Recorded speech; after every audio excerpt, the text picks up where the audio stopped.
જ્યારે જીવનના સૌથી નિર્ણાયક તબક્કે આગળ માત્ર અંધકાર જ દેખાતો હોય, ભવિષ્યનો ભય કોઈ મોટા અજગરની જેમ ભરડો લેવા માટે તૈયાર હોય, ત્યારે એ ભયથી સંપૂર્ણપણે મુક્ત થઈને ઈશ્વર પર અખૂટ અડગ વિશ્વાસ કેવી રીતે મૂકી શકાય? આ બહુ જ ગહન પ્રશ્ન છે. બિલકુલ. અને ભય એ માનવ મનની અત્યંત પ્રાકૃતિક ભાવના છે ને. આપણે સૌ ભવિષ્યને સુરક્ષિત કરવા માંગીએ છીએ. બધું જ આપણા પોતાના નિયંત્રણમાં રાખવા માંગીએ છીએ. હા, સાચી વાત છે. તો પછી આ પ્રાકૃતિક વૃત્તિને પાર કરીને આધ્યાત્મિક નિર્ભયતા સુધીની સફર કેવી રીતે ખેડવી? આજના આ ગહન સત્સંગ મંથનમાં આપણો વિષય આ જ મનોવૈજ્ઞાનિક અને આધ્યાત્મિક પ્રશ્ન છે. આપણી પાસે સ્ત્રોત તરીકે પરમ પૂજ્ય શ્રી હિત પ્રેમાનંદ ગોવિંદ શરણજી મહારાજના દિવ્ય સત્સંગના અંશો છે. વાહ! આજના આ મંથનનો ઉદ્દેશ્ય એ સમજવાનો છે કે સાચી શરણાગતિ ખરેખર કઈ રીતે કામ કરે છે અને ભયના મૂળને કેવી રીતે કાપી શકાય. રાધે રાધે. રાધે રાધે. જુઓ, આ પ્રશ્ન ખરેખર માનવ અસ્તિત્વના મૂળ સાથે જોડાયેલો છે. આધ્યાત્મિક દૃષ્ટિકોણથી જોઈએ તો મહારાજ શ્રી બહુ સ્પષ્ટ તર્ક આપે છે કે ભયનું મુખ્ય કારણ અજ્ઞાન અને આપણો અહંકાર છે. એટલે કે આપણે માનીએ છીએ કે બધું આપણે જ કરીએ છીએ. બરાબર એ જ. જ્યારે જીવાત્માને એમ લાગે ને કે હું કરતા છું અને મારે મારું રક્ષણ જાતે જ કરવાનું છે, ત્યારે જ ભય જન્મે છે.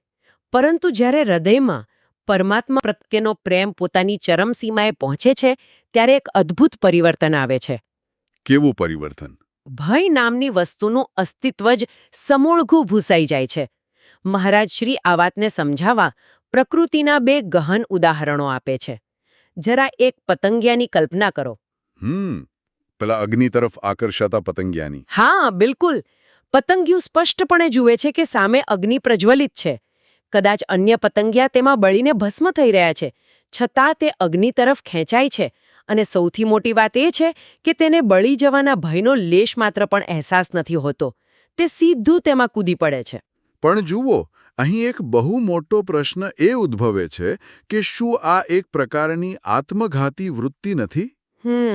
ઉપર છલ્લી રીતે એવું લાગે, ખરું? કારણ કે જીવ માત્રામાં પોતાનો જીવ બચાવવાની એક પ્રાકૃતિક પ્રેરણા હોય છે, તો પતંગિયું આ પ્રેરણાની વિરુદ્ધ કેમ જાય છે? બહુ જ વ્યાજબી સવાલ છે. બૌદ્ધિક દૃષ્ટિએ તે આત્મઘાતી લાગે, પણ આધ્યાત્મિક વિજ્ઞાનમાં આને આત્મવિલીનીકરણ કહેવાય છે. પતંગિયાને એ અગ્નિની જ્યોતિ સાથે એવો પ્રગાઢ પ્રેમ થઈ ગયો છે કે તેના માટે જીવિત રહેવા કરતાં એ જ્યોતિમાં એકરૂપ થઈ જવું વધુ મૂલ્યવાન બની જાય છે. એટલે પ્રેમ ભયને ખતમ કરી નાખે છે. ચોક્કસ. બીજું ઉદાહરણ હરણનું છે.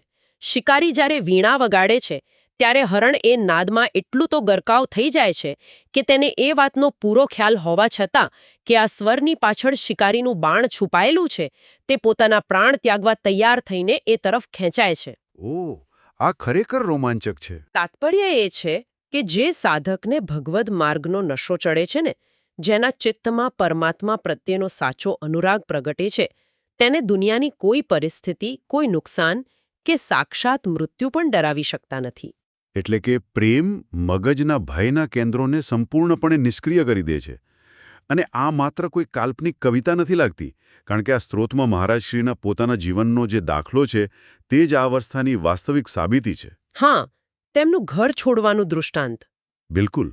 માત્ર 13 વર્ષની ઉંમરે તેમણે ભગવત પ્રાપ્તિ માટે પોતાનું ઘર છોડી દીધું હતું. હવે સામાન્ય રીતે એક 13 વર્ષના બાળકને અજાણ્યા માર્ગ પર ભય ન લાગે તે લગભગ અશક્ય છે. ખૂબ જ અઘરું છે. તો આટલી નાની વયે આવો નિર્ણય લેવા પાછળનું ચાલકબળ શું હોઈ શકે? શું કોઈ સામાન્ય માનવી આને સંસારથી ભાગવાની વૃત્તિ એટલે કે પલાયનવાદ ન કહી શકે? આ સમાજનો બહુ જ સામાન્ય તર્ક છે.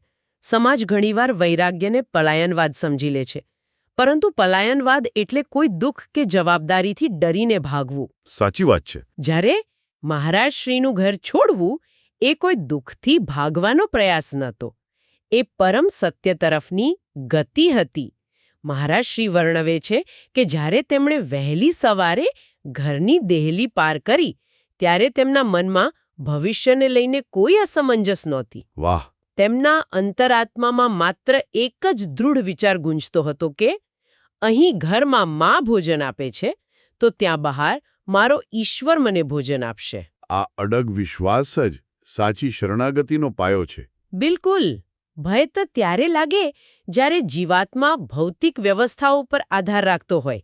જ્યારે માનસિક આધાર જ સ્વયં જગન્નાથ બની જાય ત્યારે ભય માટે કોઈ અવકાશ જ નથી રહેતો. જુઓ, આ વાત તર્કબદ્ધ છે કે આધાર બદલાવવાથી ભય દૂર થાય છે, પણ વાસ્તવિક અને વ્યવહારિક દુનિયામાં આપણે સૌ બધું આપણા નિયંત્રણમાં રાખવા માંગીએ છીએ. હા, એ માનવ સ્વભાવ છે. આપણે માનીએ છીએ કે જો આપણે મહેનત નહીં કરીએ, જો આપણે પરિસ્થિતિઓને કંટ્રોલ નહીં કરીએ, તો બધું વેરવિખેર થઈ જશે. તો પછી આ સાચી શરણાગતિના સિદ્ધાંતને વાસ્તવિક જીવનમાં કેવી રીતે વ્યાખ્યાયિત કરી શકાય? આ જે કંટ્રોલની માન્યતા છે ને, તે જ આપણો સૌથી મોટો ભ્રમ છે. શરણાગતિના સ્વરૂપને સમજાવવા માટે શાસ્ત્રોમાં એક બહુ જ ગહન અને સચોટ શબ્દ પ્રયોગ છે, અજાત પક્ષ ઇવમ માતરમ. અજાત પક્ષ ઇવમ માતરમ એટલે?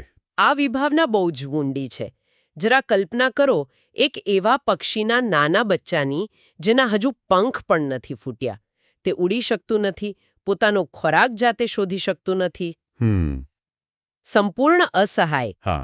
તે માળામાં બેઠું બેઠું પોતાના પોષણ માટે સંપૂર્ણપણે પોતાની માતા પર નિર્ભર રહે છે. એની માં ચાંચમાં જે પણ લાવીને મૂકે તે જ એનો આહાર. બરાબર. તેવી જ રીતે સાધકે પોતાના અહંકારનો, પોતાના હું કંઈક કરું છું એવા કર્તા ભાવનો સંપૂર્ણ ત્યાગ કરીને ઈશ્વરના ખોળે બેસી જવાનું છે. ઓહ. જે પ્રભુ કરશે તે મારા પરમ હિતમાં જ હશે. આ ભાવના ચિત્તમાં સ્થિર થવી જોઈએ. આ અજાત પક્ષીની વિભાવના સાંભળવામાં અત્યંત શાંતિદાયક છે, પણ મને અહીં એક વ્યવહારિક શંકા થાય છે. હા, પૂછો.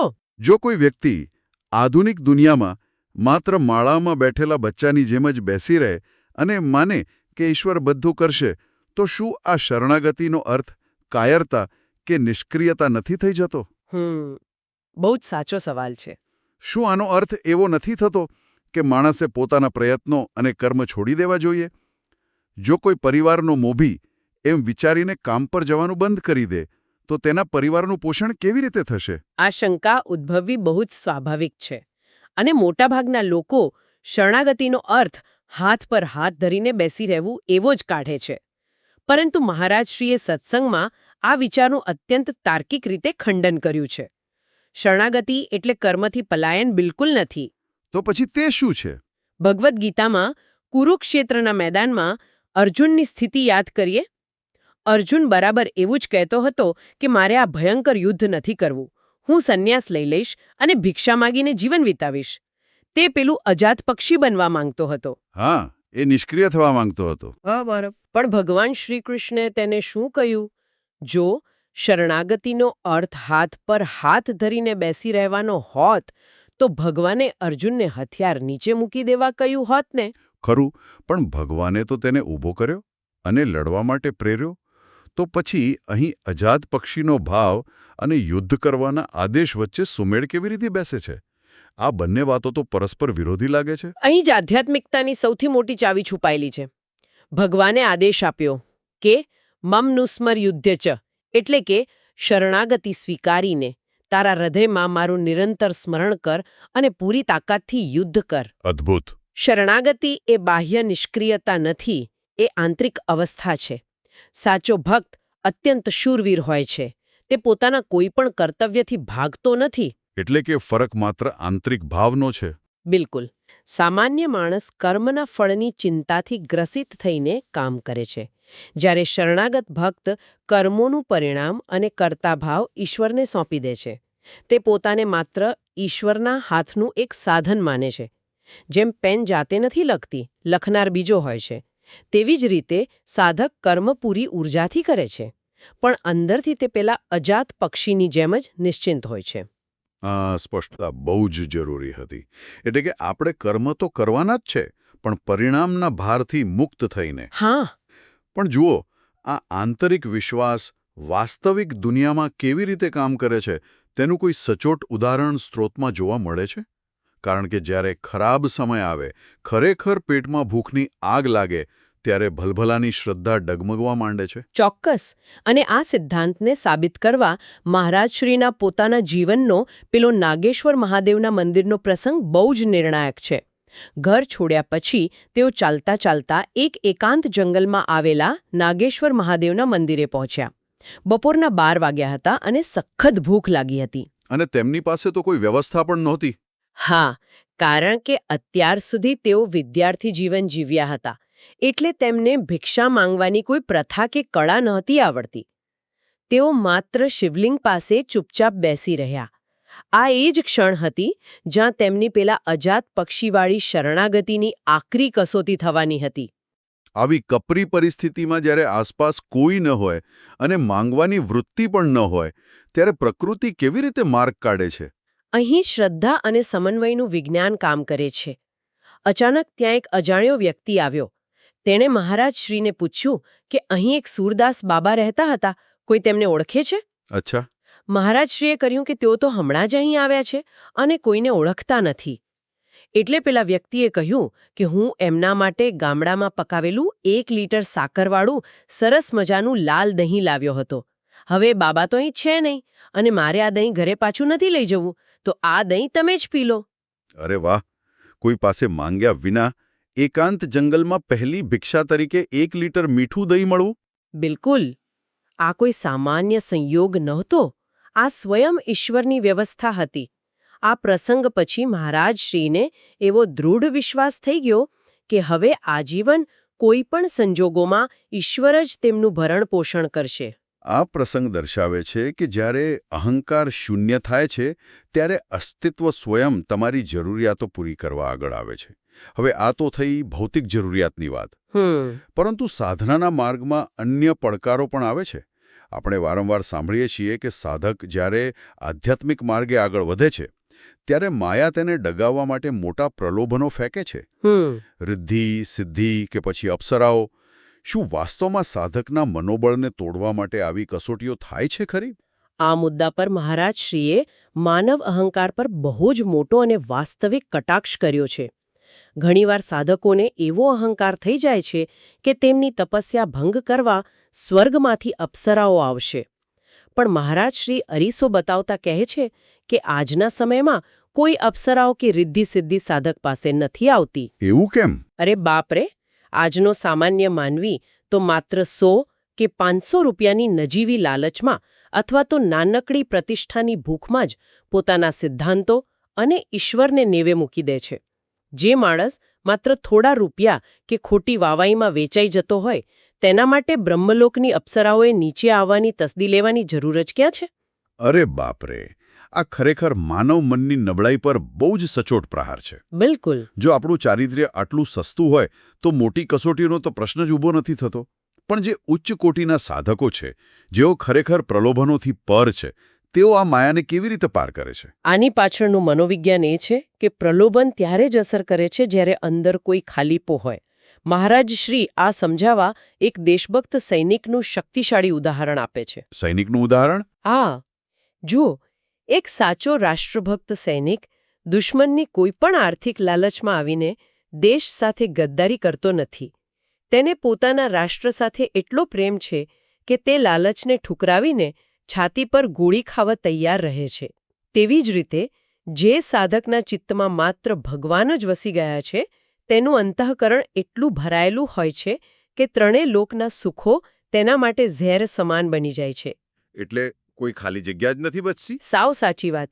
કોઈ એવી ભૌતિક વસ્તુ જ અસ્તિત્વમાં નથી જે ઈશ્વરના સાચા પ્રેમીના ચિત્તમાં લાલચ પેદા કરી શકે. આ વાત તદ્દન તાર્કિક છે. જો અંદર પૂર્ણતા હોય તો બહારનું કોઈ આકર્ષણ વિચલિત ન કરી શકે. પરંતુ અહીં એક બહુ જ મોટો આધ્યાત્મિક વિરોધાભાસ સર્જાય છે. કેવો વિરોધાભાસ? જુઓ, જો ભક્ત આટલો સમર્પિત છે, બધી લાલચોથી મુક્ત છે, અહંકાર રહિત છે, તો પછી વાસ્તવિક જીવનમાં ઘણીવાર એવું કેમ જોવા મળે છે કે આવા નિખાલસ ભક્તો જ સૌથી વધુ ભયંકર કષ્ટો ભોગવતા હોય છે? ક્યારેક એવું લાગે છે કે ઈશ્વર જ પોતાના સૌથી પ્રિય ભક્તને નિરાશા અને અન્યાયના ગાઢ અંધકારમાં ધકેલી રહ્યા છે. શું શરણાગતિનો અર્થ સુરક્ષા નથી? આ પ્રશ્ન આધ્યાત્મિક યાત્રાનો સૌથી જટિલ પ્રશ્ન છે. ઈશ્વર કસોટી ચોક્કસ કરે છે, પણ એ કસોટીનો હેતુ ભક્તને પીડા આપવાનો ક્યારેય નથી હોતો, પરંતુ તેની શરણાગતિની શુદ્ધતાને અગ્નિ પરીક્ષામાંથી પસાર કરી સમાજ સમક્ષ એક આદર્શ સ્થાપિત કરવાનો હોય છે. આને સમજવા માટે મહારાજ શ્રીએ પ્રતાપરાયજીની અત્યંત રોમાંચક કથા રજૂ કરી છે. બિલકુલ, તેઓ આખો દિવસ પોતાની ગાદી પર બેસીને હાથમાં માળા લઈને પ્રભુ સ્મરણમાં જ લીન રહેતા. કોઈ ગ્રાહક આવે તો તેઓ પેટી તરફ ઇશારો કરીને કહી દેતા કે ઘરેણાં અંદર મૂકી દો અને પૈસા લઈ લો. અદ્ભુત વિશ્વાસ. પણ સમાજમાં જ્યારે કોઈ વ્યક્તિ આટલી ઉચ્ચ કક્ષાએ પહોંચે ત્યારે ઈર્ષ્યા જન્મે છે ને. ત્યાંના એક કાઝીને પ્રતાપરાયજીની આ આધ્યાત્મિક અને ભૌતિક સમૃદ્ધિ જોઈને ભયંકર ઈર્ષ્યા થઈ. તેણે પ્રતાપરાયજીને બરબાદ કરવાનું એક મોટું ષડયંત્ર રચ્યું. ઈર્ષા હંમેશા પતન તરફ દોરી જાય છે. તો આ ષડયંત્ર કેવી રીતે પાર પાડવામાં આવ્યું? કાઝીએ 3 ઠગોને ભાડે રાખ્યા. આ ઠગોએ ચાલાકીપૂર્વક પ્રતાપરાયજીની ગાદી પર આવીને પેટીમાં ઘરેણાં મૂકવાનું નાટક કર્યું, પણ હકીકતમાં તેમણે સોનાની જગ્યાએ પથ્થર અને કાંકરા ભરાવી દીધા. પ્રતાપરાયજી તો પોતાના ભજનમાં મગ્ન હતા. અરે રે! થોડા સમય પછી આ ઠગોએ આખા બજારમાં હોબાળો મચાવ્યો કે પ્રતાપરાયજીએ તેમનું સોનું ચોરી લીધું છે. વાત બાદશાહ સુધી પહોંચી.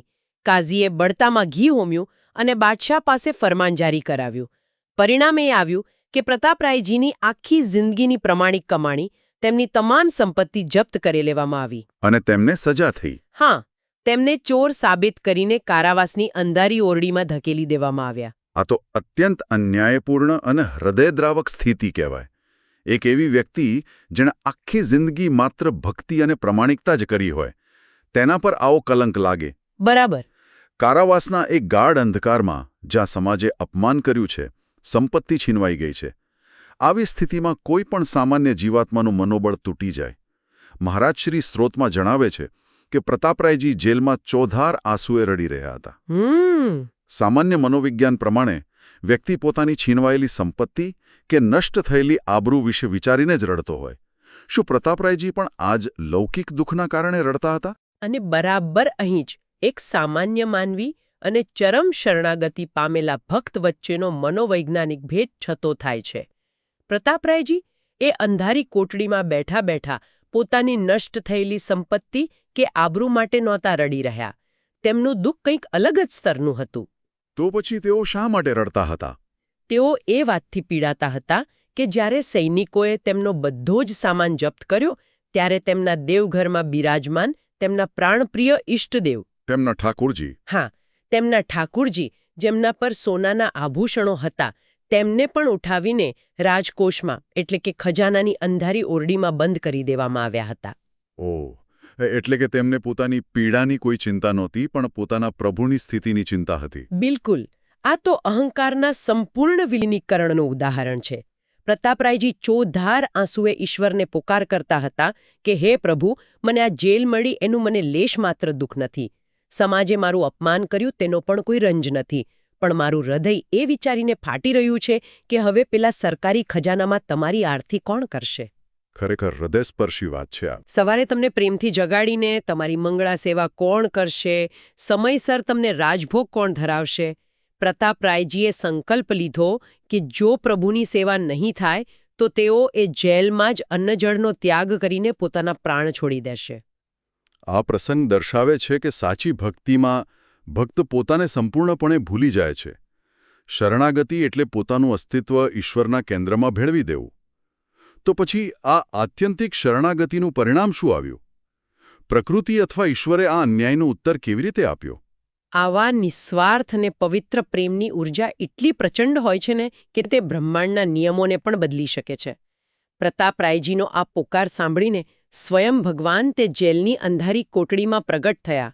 ભગવાને તેમને સાક્ષાત દર્શન આપ્યા. વાહ! અને પછી જે આધ્યાત્મિક વિજ્ઞાન કામ કરે છે ને તે અદ્ભુત છે. રાતોરાત બધું જ પાસું પલટાઈ ગયું. જે કાઝીએ ષડયંત્ર રચ્યું હતું તેનો અચાનક હૃદયપલટો થઈ ગયો. તેની ચેતનામાં ભગવાને એવો પ્રહાર કર્યો કે તે સવારે બાદશાહ પાસે જઈને પોતાનો ગુનો કબૂલ કરે છે. એટલે સત્યનો વિજય થયો. હા, બાદશાહને સત્યનું જ્ઞાન થયું. પેલા ઠગો પકડાઈ ગયા. બીજે જ દિવસે પ્રતાપરાયજીને સંપૂર્ણ રાજકીય સન્માન સાથે જેલમાંથી મુક્ત કરવામાં આવ્યા. તેમની તમામ સંપત્તિ અને સૌથી વિશેષ તેમના ઠાકુરજી તેમને સન્માનપૂર્વક પાછા સોંપવામાં આવ્યા. અદ્ભુત. આ કથા સાબિત કરે છે કે ઈશ્વર કસોટી કરે છે, પણ જે જીવાત્મા કસોટીમાં પણ ઈશ્વરને જ પોતાનું કેન્દ્ર માને છે તેનો વાળ પણ વાંકો થવા દેતા નથી. ખરેખર આ કથા શરણાગતિનું સર્વોચ્ચ શિખર છે. પણ આખી ચર્ચાના સારાંશ તરફ આપણે આગળ વધીએ. એક સામાન્ય જીવાત્મા તરીકે આપણા સૌના મનમાં એક પ્રશ્ન થાય. હા, ચોક્કસ. આપણે પ્રતાપરાયજી જેવા મહાન ભક્ત તો નથી જ. આપણે રોજિંદા જીવનની ચિંતાઓ, આર્થિક ભય અને સામાજિક ડરથી ઘેરાયેલા સામાન્ય લોકો છીએ. તો આપણા જેવા લોકોના ચિત્તમાં આટલો અચળ વિશ્વાસ કેવી રીતે પ્રસ્થાપિત થઈ શકે? આ પરિવર્તન લાવવા માટેની કોઈ ચોક્કસ પ્રક્રિયા ખરી? મહારાજશ્રીએ આનો અત્યંત વૈજ્ઞાનિક અને આધ્યાત્મિક સમાધાન આપ્યું છે. અને તે એકમાત્ર અમોઘ ઉપાય છે નામ જપ. નામ જપ. હા, પ્રભુના નામનું નિરંતર અખંડ રટણ. નામ જપ માત્ર કોઈ ધાર્મિક ક્રિયાકાંડ નથી. તે આપણી ચેતનાને બદલવાની પ્રક્રિયા છે. જ્યારે કોઈ સાધક નિરંતર પ્રભુનું નામ જપે છે ત્યારે તેના મગજમાં ચાલતા નકારાત્મક અને ભયજનક વિચારોની શૃંખલા તૂટે છે. એટલે મનને બીજે ક્યાંય ભટકવાનો મોકો જ નથી મળતો? બિલકુલ. ચિત્તમાં જ્યારે નામ ગુંજતું હોય ત્યારે ત્યાં ભય કે ચિંતા માટે કોઈ ખાલી જગ્યા જ બચતી નથી. મહારાજશ્રી પોતાના જ શરીરનું ઉદાહરણ આપતા સમજાવે છે કે આજે તેમની બંને કિડની ફેલ છે. તેઓ રોજ ડાયાલિસિસની અસહ્ય શારીરિક પીડામાંથી પસાર થાય છે. હા, એ તો આપણે સૌ જાણીએ જ છીએ. છતાં તેઓ અંદરથી જે દિવ્ય આનંદનો અનુભવ કરે છે તે અકલ્પનીય છે. આ આનંદ દુનિયાના કોઈ પદ કે ધનમાં નથી. તે માત્ર ઈશ્વરના નામ અને શરણાગતિમાં છે. નામ જપ કરવાથી ધીમે ધીમે ચિત્ત શુદ્ધ થાય છે અને મન આપોઆપ નિર્ભય બનીને પ્રભુના ચરણોમાં લીન થઈ જાય છે. એટલે કે નામ જપ એ આપણા અંતઃકરણનું એવું કવચ છે જે બાહ્ય પરિસ્થિતિઓ ગમે તેટલી વિકટ હોય છતાં આપણને નિરાશા કે ભયના અંધકારમાં ડૂબવા દેતું નથી. તે આપણી ચેતનાને સતત ઊર્ધ્વગામી રાખે છે. બિલકુલ સચોટ તારણ છે. આ અત્યંત ગહન આધ્યાત્મિક ચર્ચા અને સત્સંગના સ્ત્રોતનું સંપૂર્ણ સંશોધન gujaratiTV.com દ્વારા પ્રસ્તુત કરવામાં આવ્યું છે અને ગુજરાતના તમામ આધ્યાત્મિક પ્રેમીઓ માટે સેવક માધવ જાસાપરા દ્વારા અત્યંત ભક્તિભાવપૂર્વક આલેખવામાં આવ્યું છે. અને જો આ સત્સંગે અને શરણાગતિના જ્ઞાને તમારા હૃદયને સ્પર્શ કર્યો હોય, ભીતરના ભયને દૂર કરવામાં એક નવો પ્રકાશ રેલાવ્યો હોય, તો આ વિડીયોને ચોક્કસથી લાઇક કરો. સૌ આધ્યાત્મિક પ્રેમીઓ અને સ્નેહીજનો સાથે આ જ્ઞાનને વધુને વધુ શેર કરો. અમારી ચેનલને સબસ્ક્રાઇબ કરો અને હા, કોમેન્ટ બોક્સમાં અત્યંત પ્રેમથી જરૂર લખજો રાધે રાધે. તો આજના સત્સંગ મંથનના અંતે સૌ શ્રોતાઓ માત્ર એક વિચાર પર ચોક્કસ મનન કરે. આપણે બધું જ જાતે નિયંત્રિત કરવાના પ્રયાસમાં થાકી ગયા છીએ ને, તો શું હવે આપણું મન પ્રભુના ચરણોમાં પેલા અજાત પક્ષીના નાના બચ્ચાની જેમ જ પરિણામની ચિંતા છોડીને સંપૂર્ણ સમર્પિત થવા માટે ખરેખર તૈયાર છે ખરું? આ પ્રશ્ન સાથે ફરી મળીશું. રાધે રાધે.